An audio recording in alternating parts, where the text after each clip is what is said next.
I can't believe it. I got you on a podcast, my dude. I know, it's wild, man. It's wild. And it feels so good to be on a podcast that is kind of, focused on the very specific bird joy, a very special kind of way to approach the outdoors. Because you and I both know we've probably been on a number of podcasts, and like everyone has their different vibe, but none of them are, I think, the vibe that you and I would create with one another. So it's so beautiful to be here, brother. Thank you so much for thinking of me with this venture, man. It's awesome. I love it. And for all the people out there that may not know you, just let them know who Jason Hall is, what you got going on in the bird world. Who are you, my dude? Yeah, who am I? Oh, well, number one, I'm probably the freshest bird beard you'll see out on the trail. Just make sure everybody knows that, right? I like to keep it nice and coiffed, moisturized.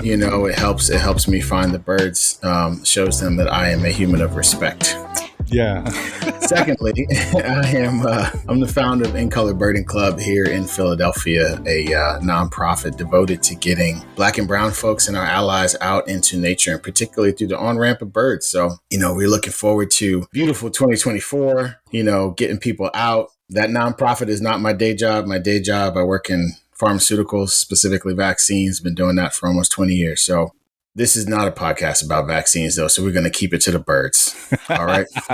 I appreciate that. And for those of you that don't know who I am, Dexter Patterson, I am co-founder of the BIPOC Birding Club of Wisconsin. So that was another thing where Jason and I really connected, was both of us leading birding clubs, which is kind of unique in the space. And it's a blessing. I think you feel the same way. It's just kind of being that conduit to our people, to people who want to kind of see a more just, more equitable, more inclusive birding community all come together, around this just joy, right? And we'll continue to center around that word joy, and specifically bird joy for us, because it's just like, they make us so happy. They do, man. I'm looking outside, there's a little bit of sunshine, and like I'm hearing red-winged blackbirds. I started hearing a couple song sparrows, killdeer. I started getting pretty excited. And obviously the sandhill cranes flying over, bro. Talk to me, Dex, with the sandhills. We got the little robins hopping around the yard, bro. I'm kind of like, all right. So spring is definitely coming. So it's so excited that we can start to talk about this, start to talk about bird joy with the people right around the time spring migration is about to pop off. It's just like, it's kind of it feels right, don't it? It does. And I feel like the birds do. Like I'm getting restless. Like I'm like, it's time to get outside. I gotta go do something. We had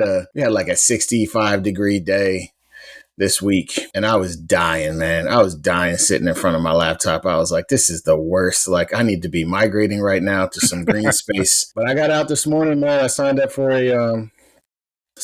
a breeding bird survey. So the Pennsylvania Bird Atlas. So I get like a little square mile around my house, and I get to log birds, from April to August or April to September, something like that. But it was just nice to be out, man. I had my first killdeers of the year this morning at a spot I didn't expect to see them. And I was like, and there was two of them. And I was like, all right. Y'all ready to go? You ready to go? I see you making all that damn noise like you usually do. But it was absolutely beautiful, man, to get outside. And I hope what you and I feel here after looking out the window, and I'll be honest, I'm a little jealous that you're hearing sandhill cranes in the morning. I mean, what it must be to live in a place like that. Embarrassment of riches is what I like to call it. Yeah, if we can give people some of what we feel when you and I go outside and we get to experience the bird homies, like if we can get that to come through in this podcast, I think that's really what we're going for. You know what I love? You mentioned what he said, like a bird atlas thing that you're doing. Yeah. So like, talk about that citizen science stuff, because I think that's really cool. I get a lot of beginning birders will ask me, how do I start? Like, dude, what should I do?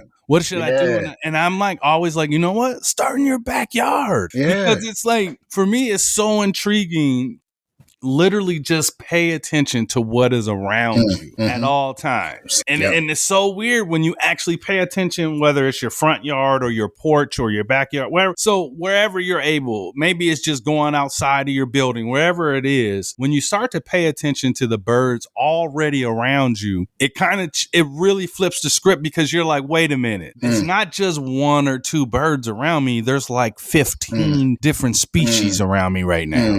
Right. Right. And you never And notice them in like the no, little pockets. and that's what's so cool. So in the beginning, I know this pod is going to appeal to a lot of newbie birders or baby birders, as I like to call them, and I love you. We are your people. Yes. If you're a brand new birder, this is where you belong, right? Like you should be here. And ask yourself, like literally, Dex, where do I start? I say, dude, just start in your front yard, your backyard, your patio, wherever you can access the outdoors and just listen and pay attention. Start there, and then like start to like write down which birds you see and what they can like whip out the Merlin app or something, right? Yeah. You know, like it's like you know, as part of the point of this podcast, right? Is like in every episode we're going to be approaching it from that perspective, right? So whether we're talking about international travel or the technology that we use to find and log the birds, gear, safety in the outdoors, diversity in the outdoors, all of them are going to come from that perspective of someone just getting started, right? And folks will find that a lot of the themes here are how to get to that bird joy as quickly as you possibly can, because that is really what we're here for. And yeah, man, the Bird Atlas, it's my first time doing it. It's the third one in Pennsylvania's history. Pennsylvania has it's like over 4,000 little blocks, and you sign up for one. And you got to do like 20 hours of birding and log a certain number of species. And when you put them in eBird, you got to put all the fancy little breeding codes and stuff. And we're not going to get into all that today. The beautiful part about it is birds that I see all the time near my house or in my neighborhood, I get to look at them from a slightly different perspective. I get to spend a little bit more time with them. Like, okay, this morning I had a northern cardinal, right? And they're usually quiet all winter. And this morning I had one singing. I know what he's doing. You know, that's beautiful, right? You know, I know what he's doing. He's looking for the ladies. You know, he's looking for the ladies. And I'm like, okay. So in my head, I'm like, all right, this little park, 5-minute drive from my house. I'm going to come back over here and I'm going to come back to this exact spot and I'm going to sit for a little bit and I'm going to see, did he find somebody? Is there a nest somewhere? Do I see him and Mrs. Cardinal gathering food, right? Maybe I can find their nest, you know, safely. And then be able to actually spend some time with them without worrying about whether I, you know, was finding a super rare bird or anything. Just really just saying like, hey, can I just observe 2 parental birds feeding their babies? Which is beautiful. Like, and this is amazing, right? What's really cool, and you know, I mentioned like the red-winged blackbirds, and it's like I noticed them first. They're like some of the like early migrating birds. They are. At the end of winter, you start seeing them showing up, and obviously they're showing up similar to the cardinal singing. They're showing up, and they're gonna start calling out and trying to establish territory early.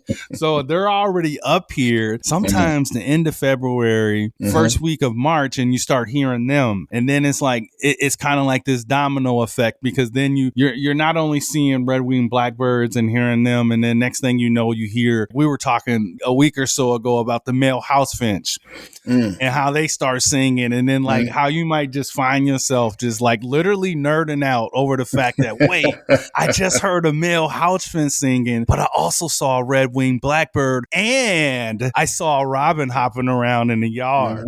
Now what's happening? Like your whole brain starts to just go crazy because you realize we're kind of literally in the beginning of the spring migration. I know.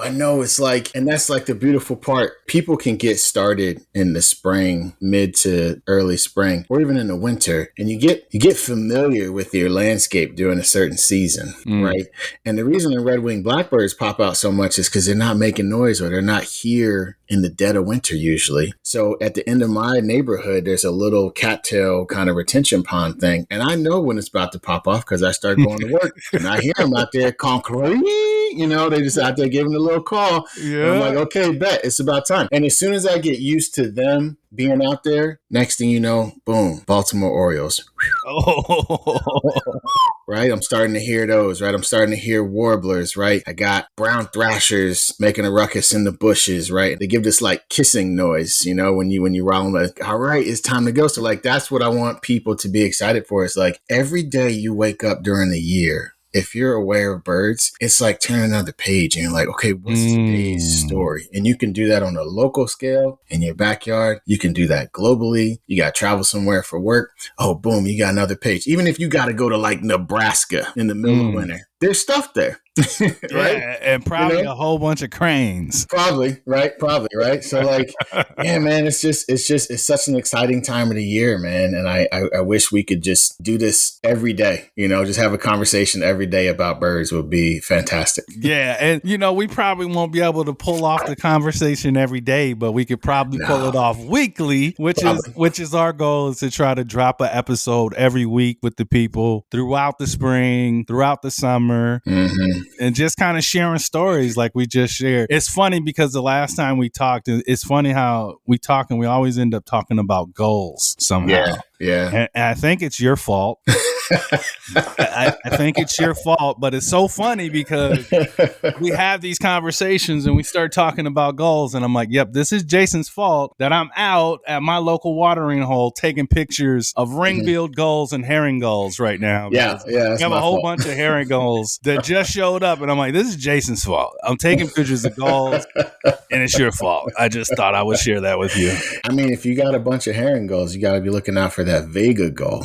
See that homie that's from Japan. Somebody just had one in I think it was New York or New Jersey yesterday, and they look like herring gulls. They're a little bit skinnier. They got some more striping on their head. A couple other pretty interesting details, but I'm a little jealous. You just got a whole bunch of herring gulls hanging around. Yeah, they just started showing up over the last couple of weeks. Like I said, that domino effect is so funny. And then I saw like my first couple song sparrows. Oh, I was walking the dog and I heard the song sparrows going. I got a little excited, that morning walk.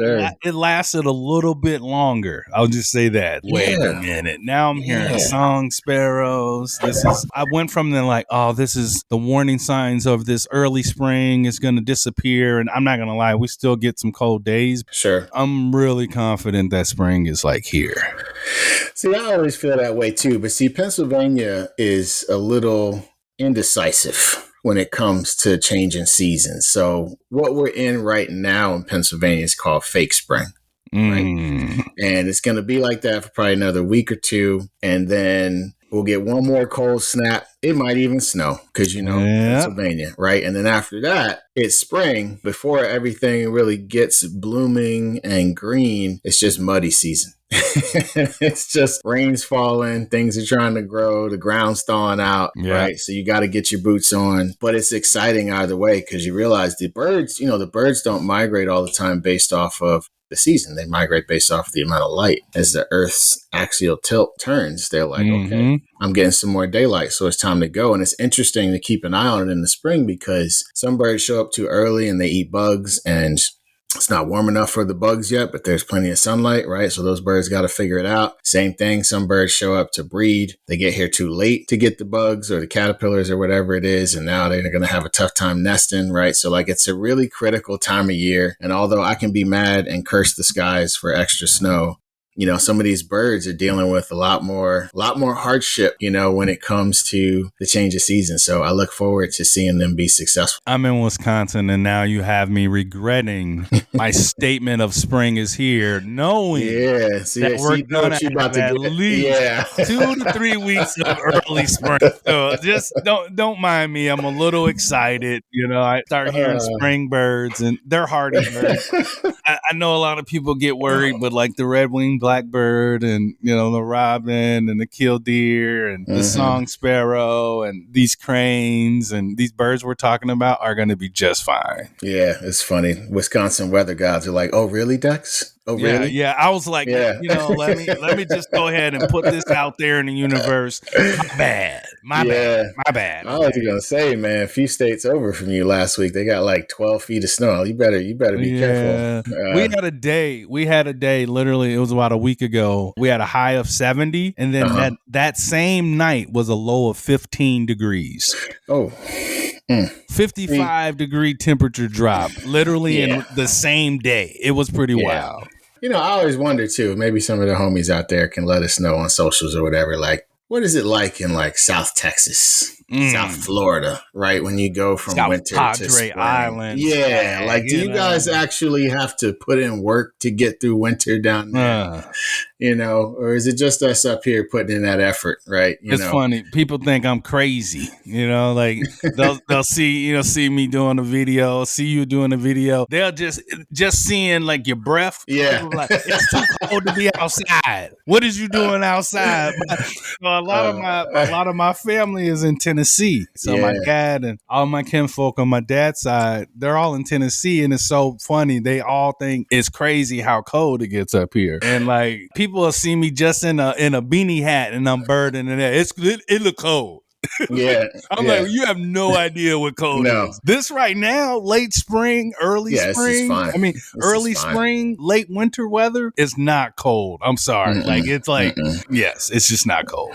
No, it's fine. No, it's fine, man. I like to get the beard out there, stretching the beard out as the weather starts to thaw a little bit, and like just feeling like your body, I was thinking about this morning when I was walking around, like the first hour of my birding hike this morning, it was really sunny, right? And it had rained all day yesterday, like poured rain. So like all the rivers are crusted, the streams are flooded, right? It's muddy. But the sun, we did the time change, the sun just hitting your face, warming it up enough so that you're just literally not cold. It's 40 degrees outside and it's chilly, but and you think to yourself like, man, we really are connected to this landscape. Because this feeling I have right now, the sun hitting my face, is the same feeling every human being has felt in the context of being outdoors this time of year, maybe plus or minus a week or two, right? Mm-hmm. The way it gets my heart jumping and my blood flowing, and like I just get happy, and I'm just so grateful to be outdoors. I wonder if birds feel that, because they're outside all the time. Like, do you think birds like have like really good days where like, yeah, the weather's nice today? I love it. I love it. Like, I wonder, man. Like, I wonder, like, if that, like, I saw a couple of mockingbirds. I had a mockingbird today. I swear I can't stop. Anytime I think about that every time. See, this is the stuff that happens to me, right? I think about it. Yeah. Or like random places, and I hear a word like mockingbird, and I start busting up laughing, and nobody knows why. Nobody knows. Nobody knows. I'm like, in the back of my head, I'm like, is it a mockingbird? See, that's the bird nerd. All the bird nerds out there, I know they exactly feel that because it's like, it be these random moments where you just care about the birds or anything related to birds more than anybody else around, and nobody understands why. That just means you're a bird nerd. You're not alone. You're my people. That's right. If you want to sit and hang out with a mockingbird. I had one this morning, and homie was given, oh man, I counted eastern bluebird, eastern wood pewee, eastern phoebe. He was going through the whole round of songs, and then he hit me with a whippoorwill. Wow.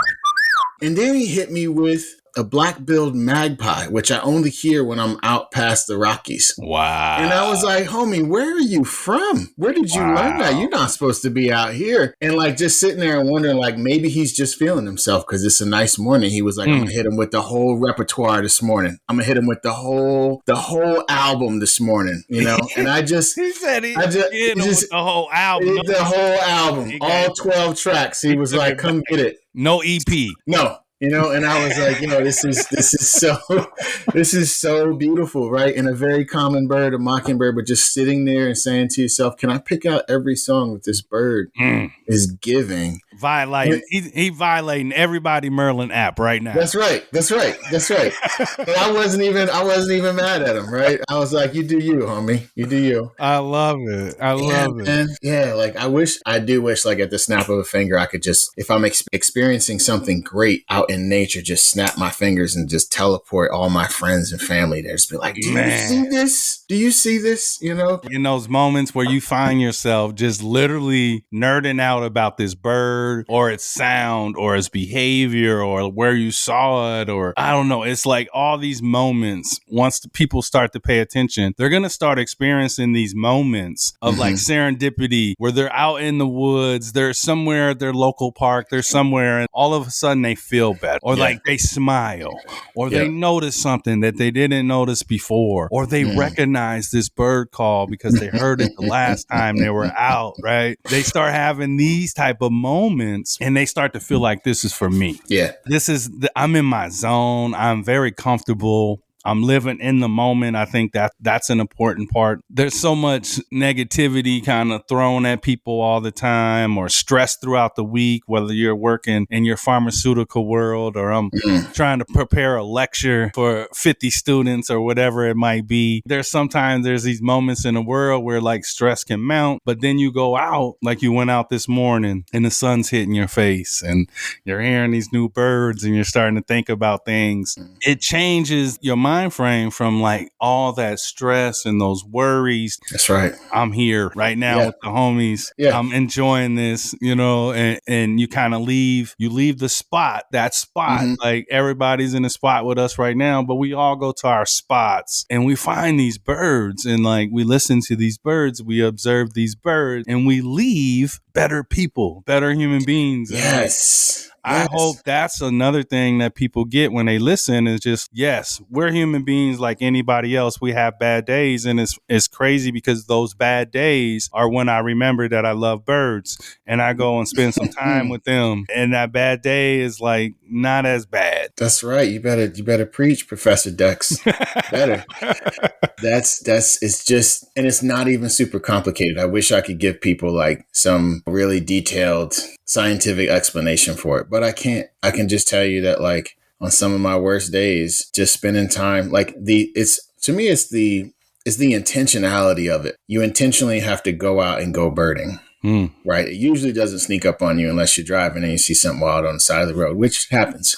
Yes. More than people probably that drive behind me care. Like I definitely get honked at. So I did decide to put on a little bumper sticker that says I brake for birds. Oh, solid. I stop for birds. Yeah, I gotta get one of those. So they don't think I'm completely crazy if they're close enough. And then they eventually will see, because I don't know about you, I have a pair of car binoculars, by the way. Oh, I do. Yeah, I got car binoculars. I got house binoculars. I got office binoculars at work. See? Yeah. I'm not the only one. You're not the only one. You can't be sleeping. You can't get got when something crazy pops up and you got no binoculars. So you got to keep them things on you all the time. Man. All the time, Stay strapped. I know. Like, so I have at my job, there's a little, like a 3/4 mile walking trail down at the corner of the site. And there's a little retention in the pre-COVID times. When I was having a rough day, I would just take my lunch break and do like a couple laps around there. And I started bringing my binoculars, man. I had like 56 species one day in the spring, in the middle of the day. And I'm like, man, I'm like looking around, like all these other people, all these other pharmaceutical scientists are like, where'd you go? And I was like, I went for a walk. I saw all these birds. They're like, you didn't see all these birds on this site. I'm like, bet. Man, say what you want. What's so cool, I love that you said that, like, all of a sudden you start to see 50-something species.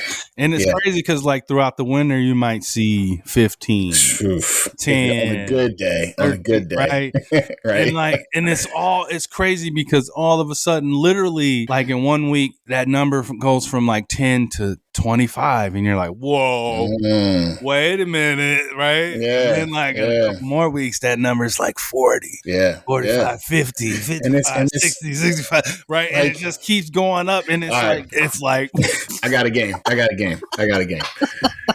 Tell me, like, what's the bird every year that you forget exists until it comes back in the spring? That you don't even realize it exists. You just totally forget it exists anymore until you hear that call, and it takes you a minute. You're like, what is that bird? And you're like, oh, duh. Like I saw that homie for like 6 months all year last year, but it's gone for 6 months. What And about you forget it exists. I have to say it got to be a grassland bird. So it's either going to be the bobolink or the dick sissel. Oh, that's a good one. See, I don't get a lot of dick sissels where I am, but I can drive and get some bobolinks. But yeah, bobolink is a good one. I imagine just being out with you the first time hearing that little sequence go off. Man, it's like little transformers in the middle of the prairie. I know. Like, what are these little dudes? Oh, that would be dope. Yeah, mine is usually like a flycatcher or something. Like it's usually like a Eastern wood peewee. Yeah, the peewee. Yeah, like I love that's one of my favorite, and like because it's such like a call and response, right? Because he does and I'd be like. Hey, I'm just saying, like, welcome back, homie. Wouldn't it be nice if they all told us what their name was, like right away, like that? Yeah, it'd be like, bro, my name's not Pee Wee, my name's George. Oh man, it do be those like common ones. Like, so what about a more common one, like a witchity? Oh yeah, Now I start hearing that, I'm like, okay, we are definitely in spring migration right now. Yeah, you know the ones that get me. Yeah, they're always around, but they're like, they're ground. Yeah. They're more on the ground. They're kind of low key, So like that's right.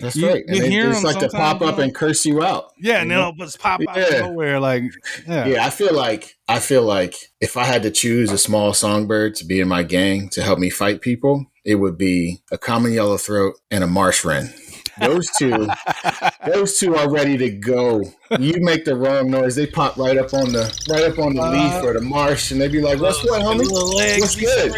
Right? They be like, "What's good?" They give you like all these really hard staccato, chittery notes, and just like, "All right." Every once in a while, they'll just fly right at you, like, I know, and fast too, and just fly right by you. Like, they're definitely aggressive. They are. I like them loud to be so little.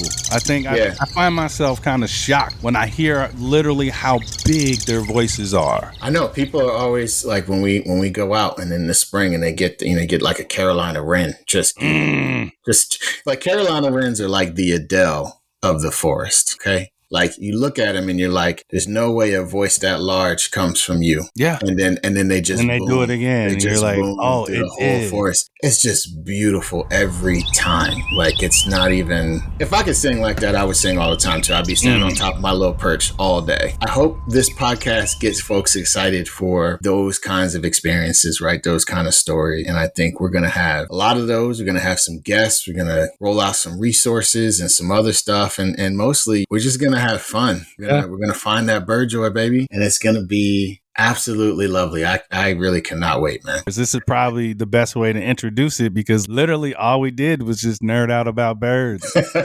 Yeah, I know. For like the last 30 minutes. So like basically no script. We just literally just like, homie, let's just talk about birds. What is happening in the world? If you want that, if you want those stories, like Jay said, we'll be a spot here. We're going to educate. I am a professor, so I do like to profess sometimes. So we'll educate on certain things. And you mentioned some of it, whether it's safety or whatever, bird identification, all these little things. And ultimately, what we're going to want people to realize is kind of just bird as you are. Get what you want out of birding. Don't let anybody really tell you how you need to bird. And hopefully we can give you just enough, a little bit more, just what you need, whatever. So hopefully you get something of value from us. Resources always, I think that's going to be a big one. Keeping people in tune to what's going on. Really highlighting and spotlighting what the homies all around the country are doing in the birding space. I think that is something that you can expect from us, is to really highlight our homies, the people that we look up to and consider friends in the industry that are doing great things. We're going to talk about what people got going on and spotlighting credible events or causes or whatever it may be all over the country, all over the globe, honestly, because we're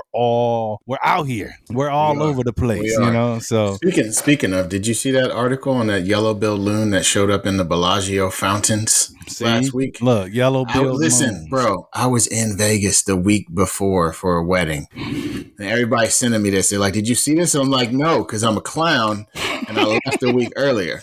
That's why I didn't see it, because I'm an idiot. But that's wild. That bird's supposed to be in the Arctic, It's not supposed to be down in Vegas. It happens, man. It's You wild, know, I man. mean, Wisconsin's been a weird place for these random birds, bro. Like I had American flamingos over the summer. Last year was crazy. You just kayaking out to brown boobies like it's brown just nonchalant. boobies, Yeah, it's wild, man. rose spoonbills. Hey, we're gonna have to do a whole episode. We're gonna have to do a whole episode on the rose spoonbill because I don't think people understand. No, I think the rose spoonbill is definitely worthy of an episode. So we shall chop it up about that. A lot of those stories have come from guests and some of our friends. So like you mentioned, really excited to bring on guests and people that we adore, the homies out there just that inspire. They inspire us. They're inspiring people. They're doing the work, doing whatever we can to just get those stories out there, tell some stories, have some fun. And ultimately, it's all about the bird joy. That's right. And I can't wait to be a forum where we can connect each other across this country, across the globe, right? It's so exciting. Honestly, let's go. I'm ready to go birding now. Like I thought I was done birding for the day. Honestly, now I gotta go back outside. I was talking to my wife and we're talking about how we lost an hour of time, right? But then I was like, we gained an hour of daylight. We did.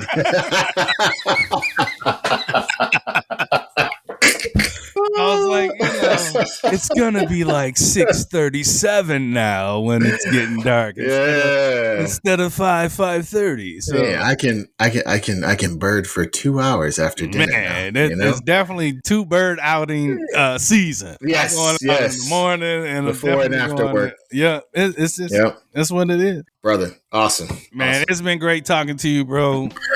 Yeah, episode 1 of the Bird Joy Podcast. This is crazy. Beautiful, man. This is crazy. I can't wait to do the next one. Well, I want to thank everybody for joining us today on the Bird Joy Podcast. We hope you enjoyed exploring and hearing our weird bird nerd stories about the world of birding. But really, really excited for everybody joining us today. I want to give a big shout out to our flock here in the state of Wisconsin, the BIPOC Birding Club of Wisconsin. You can check out our birding club at bipocbirdingclub.org. Beautiful. And until next time, my bird nerd homies, I want to give a shout out to the In Color Birding Club here in Philly, incolorbirding.org if you want to see what we're about. And until next time. Yes, please share, subscribe, shout out the pod to all your fellow birders. Help us spread a little bit of bird joy. It's been one, my guy. Peace, brother. Peace.